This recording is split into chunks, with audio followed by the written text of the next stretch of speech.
Hello, chess players. We can solve hard puzzles by effort sometimes or by luck. But whenever similar position occurs in our game, we might not be able to realize the solution. Therefore, it's not about the puzzle only, but also to have understanding of move sequence that brought us to the winning position. Here is the today's position. We are going to do the same. We will begin with important positional observations of the puzzle in terms of pros and cons. We are playing as a white color and this is a middle game. We have played castling on the king side and king is quite safe. Our queen is on the center square and very powerful. Knight is in the opponent's territory and also in the king's quadrant. So king's quadrant means one-fourth part of the board is known as the quadrant, and wherever the king is tied, that is called the king's quadrant. Our knight is in the king's quadrant. Bishop is on active diagonal and attacking towards the queen side. Now, let us see the another side of the board. Black has played castling on the king side, but the king looks safe as well. Queen and knight are completely inactive. They are far away from the active area. Rook on the semi-open file, but not useful. Another rook a7 and bishop e7 are not active. Now, pause the video and try to find the sequence of moves that will lead to winning position in this game. You can also write your moves in the comment box.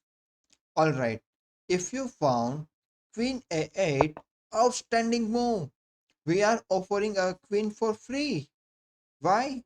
Because if rook capture queen, then knight capture bishop, it's a fork. So after the king moves f7, then we can recover our queen with sacrifice. So we are one bishop up here, right?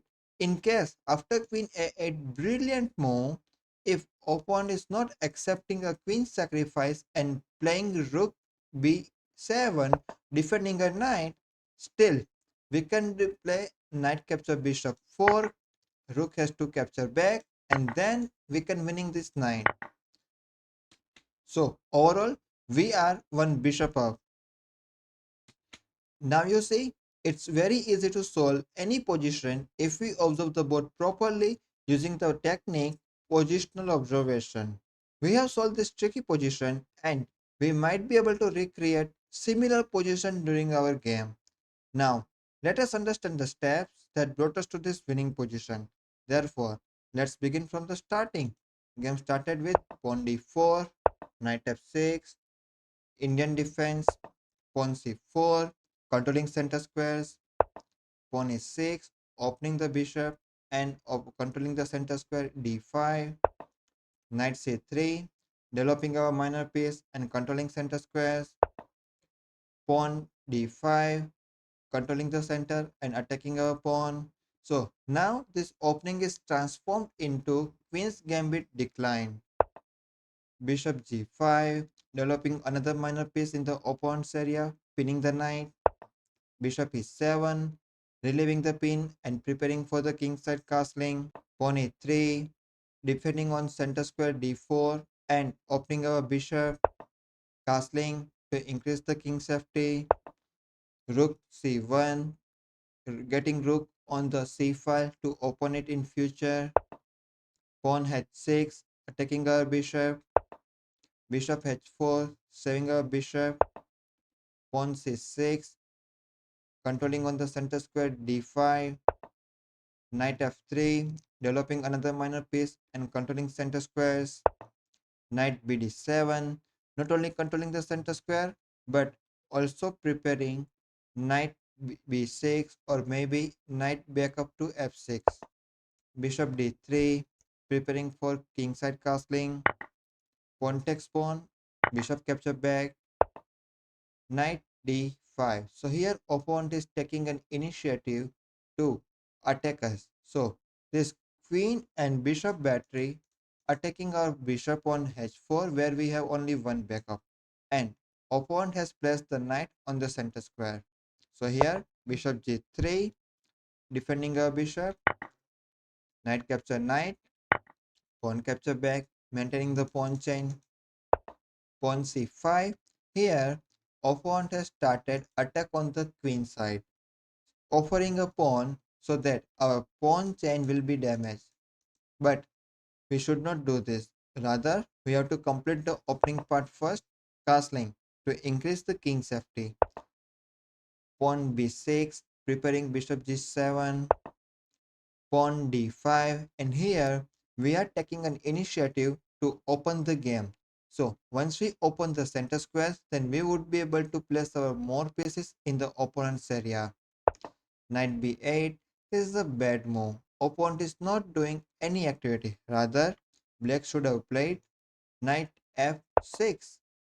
But after knight b8, black queenside three pieces, rook, bishop, knight, are completely inactive. Knight e5, improving our knight on the center square. Pawn a6, pawn takes pawn, opening the d file. Here, there are two moves in queen capture queen and bishop capture pawn. Now, let us see if queen capture queen, then we could have played pawn capture pawn in between move, a check. So this is how we can dominate the king side and destroy the opponent's castling structure. In the game, after pawn takes pawn, bishop capture pawn was played.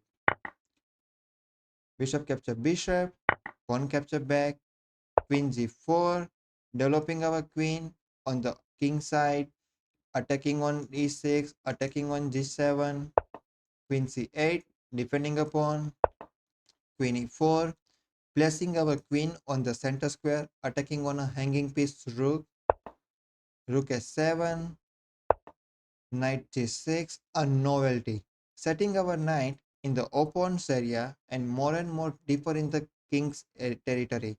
There is also attacking on the bishop, rook f6. So here, opponent has elevated the rook, and here we elevate our puzzle position. As you know the solution, queen a8, a brilliant move, threatening rook and knight with two backup, bishop and queen. So rook capture queen, knight capture bishop fork after the king moves, and knight capture queen.